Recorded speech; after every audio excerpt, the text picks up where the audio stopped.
Mes chers compatriotes, demain, 4 avril 2024, nous célébrons le 64e anniversaire de l'indépendance de notre pays.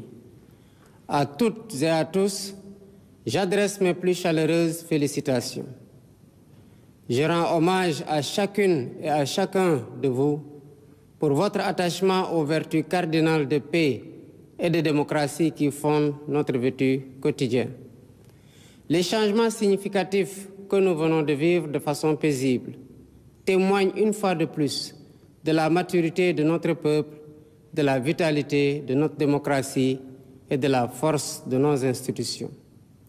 Nous devons tous être fiers de cette belle performance. Cette année encore, par la grâce divine, notre fête nationale se déroule sous le signe de la communion spirituelle avec la semaine sainte pascale qui vient de conclure le carême, le mois de Ramadan qui tire également à sa fin. Cette année encore, par la grâce divine, notre fête nationale se déroule sous le signe de la communion spirituelle avec la semaine sainte pascale qui vient de conclure le carême, le mois de Ramadan qui tire également à sa fin. Compte tenu des circonstances, en lieu et place du défilé traditionnel, je présiderai demain, au Palais de la République, une cérémonie de levée des couleurs sobre et symbolique. Ce soir, alors que nous célébrons notre liberté retrouvée, mes pensées vont à nos vaillants résistants, héros célèbres ou méconnus, qui, se donnant corps et âme, ont défié l'odieux système colonial et sa prétendue mission civilisatrice pour défendre la liberté de notre peuple et ses valeurs de culture et de civilisation. Je voudrais également saluer avec respect et affection nos anciens combattants qui ont sacrifié leur jeunesse loin de leur famille au prix de leur liberté et de leur vie. Je rends un vibrant hommage à mes prédécesseurs, les présidents Léopold Sédar Senghor, Abdou Diouf, Abdoulaye Wade et Macky Sall, qui, chacun, a apporté sa pierre à l'œuvre de construction nationale. C'est sur la base de ce legs que je veux poursuivre avec vous notre quête collective du Sénégal de nos rêves. Mes chers compatriotes, la fête nationale met à l'honneur nos forces de défense et de sécurité. À vous, officiers, sous-officiers et militaires du rang, qui avez choisi le métier risqué des armes, je réaffirme la reconnaissance de la nation. Je vous exprime ma fierté, mon soutien et mon entière confiance dans vos missions au service de la patrie, de la paix en Afrique et dans le monde.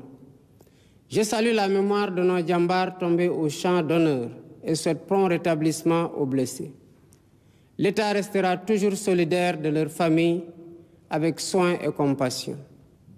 Le thème de cette édition, les forces armées au cœur de la cohésion nationale, nous interpelle par son actualité et sa pertinence. Il nous rappelle qu'au-delà du cérémonial, la fête nationale est surtout l'occasion d'une introspection individuelle et collective sur notre commun vouloir de vie commune. Nos forces de défense et de sécurité, sous le concept armée-nation, symbolisant la diversité et la cohésion de leurs composantes socio-culturelles, nous offrent un bel exemple de ce que doit être le vivre ensemble sénégalais. En tant que chef suprême des armées et garant de l'unité nationale, je suis déterminé à préserver notre vivre ensemble, hérité de nos ancêtres, parce que nous n'avons qu'une seule patrie, le Sénégal, notre abri commun, que nous aimons tous, qui ne commence pas par nous et ne finit pas avec nous. Dans cet esprit, mon rôle, et je l'assume pleinement, est de tendre la main à toutes et à tous pour rassembler, rassurer, apaiser et réconcilier afin de conforter la paix, la sécurité et la stabilité indispensables au développement économique et social de notre pays. De l'Est à l'Ouest, du Nord au Sud, je souhaite que notre cher Sénégal reste uni et indivisible, en paix, en harmonie avec notre devise nationale, un peuple, un but, une foi. Nous le devons à nous-mêmes, nous le devons à nos enfants, nous le devons aux générations futures. C'est pourquoi notre vibrante jeunesse, cœur battant de la nation, restera au centre de mes préoccupations. Chers jeunes du Sénégal, je fais mien vos rêves, vos aspirations et vos ambitions légitimes de réussir pour être utile à vous-même, à vos familles, à vos communautés et à votre pays. L'éducation, la formation au métier, l'emploi, l'entrepreneuriat des jeunes et des femmes restent des défis majeurs à relever. J'en ferai une priorité élevée des politiques publiques en concertation avec le secteur privé. Nous devons à cet effet revisiter les mécanismes existants, les améliorer et les rationaliser afin qu'ils répondent mieux aux besoins d'emploi et autres activités génératrices de revenus pour les jeunes. Pour encourager la création d'emplois, je compte m'appuyer sur un secteur privé fort parce que soutenu par l'État. Sur la base de nos besoins prioritaires, nous travaillerons ensemble pour endogénéiser notre économie.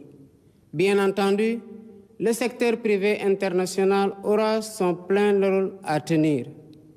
Les Sénégalais sont braves, mais ils sont fatigués et attendent de nous des solutions contre la vie chère. La question du coût de la vie me préoccupe particulièrement et retient toute mon attention. Dans les jours à venir, des mesures fortes seront prises dans ce sens, après les concertations que j'entreprendrai avec les acteurs concernés. Mes chers compatriotes, de l'indépendance à nos jours, notre système politico-institutionnel et judiciaire a vécu bien des péripéties, les unes plus heureuses que les autres.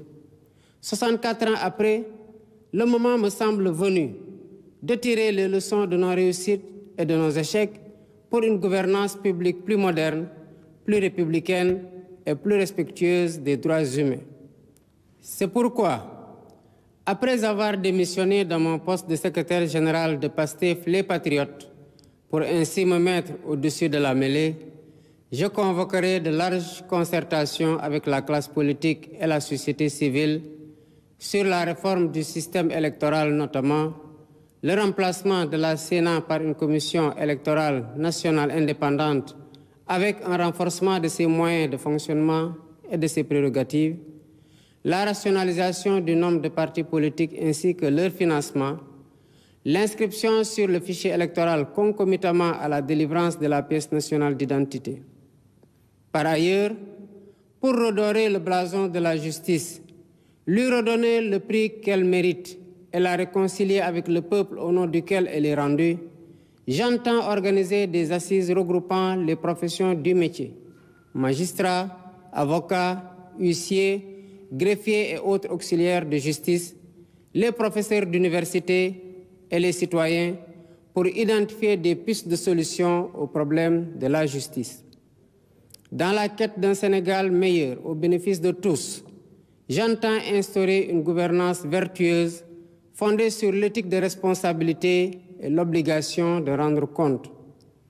En outre, j'engagerai sans tarder une politique hardie de bonne gouvernance économique et financière par la lutte sans répit contre la corruption, la répression pénale de la fraude fiscale et des flux financiers illicites, la protection des lanceurs d'alerte, la lutte contre le détournement des deniers publics et le blanchiment d'argent, l'amnistie des prête-noms et leur intéressement sous condition d'autodénonciation, la publication des rapports de l'IGE, de la Cour des comptes et de l'OFNAC.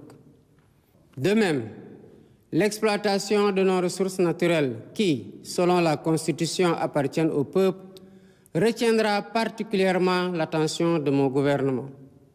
Ainsi, en plus de la mise en ligne déjà effective des contrats miniers, pétroliers et gaziers sur le site de l'ITIE Sénégal, je ferai procéder à la divulgation de la propriété effective des entreprises extractives conformément à la norme ITIE, à l'audit du secteur minier, gazier et pétrolier et à une protection plus soutenue du contenu local au bénéfice du secteur privé national.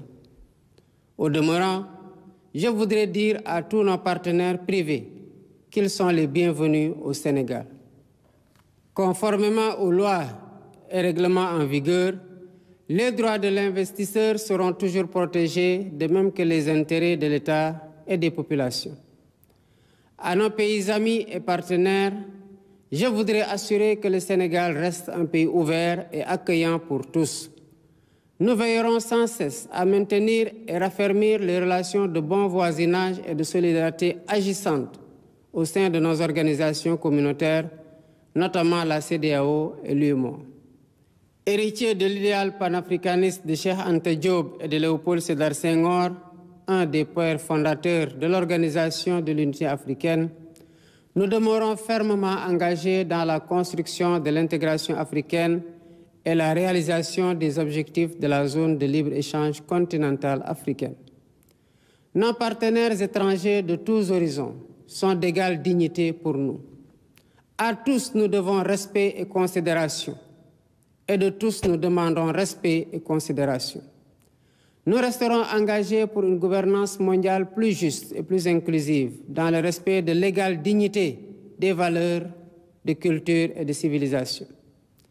Mes chers compatriotes, la fête nationale, symbole de notre souveraineté, nous rappelle que nous sommes seuls face à notre destin et que personne ne fera à notre place ce que nous ne sommes pas disposés à faire pour nous-mêmes. Nous avons la responsabilité historique de conforter notre souveraineté en rompant les chaînes de la dépendance économique par le culte permanent du travail et du résultat. Dans cet esprit, l'administration doit agir à tous les niveaux de façon plus accueillante et plus efficace pour les usagers du service public. Nous devons bannir de nos pratiques les procédures et formalités indues qui altèrent l'efficacité de l'État. Dans cet objectif, j'entends investir massivement dans la digitalisation des services et des procédures administratives. De même, il y a urgence à gagner notre souveraineté alimentaire en investissant plus et mieux dans l'agriculture, la pêche et l'élevage, les trois mamelles nourricières de notre pays. Je tiens particulièrement à ce que les subventions substantielles dépensées chaque année dans la campagne agricole bénéficient aux véritables producteurs et non à des acteurs intermédiaires. En définitive, mes chers compatriotes, l'indépendance que nous célébrons demain est certes un événement festif, mais aussi et surtout un test de résilience et de grandeur pour la nation.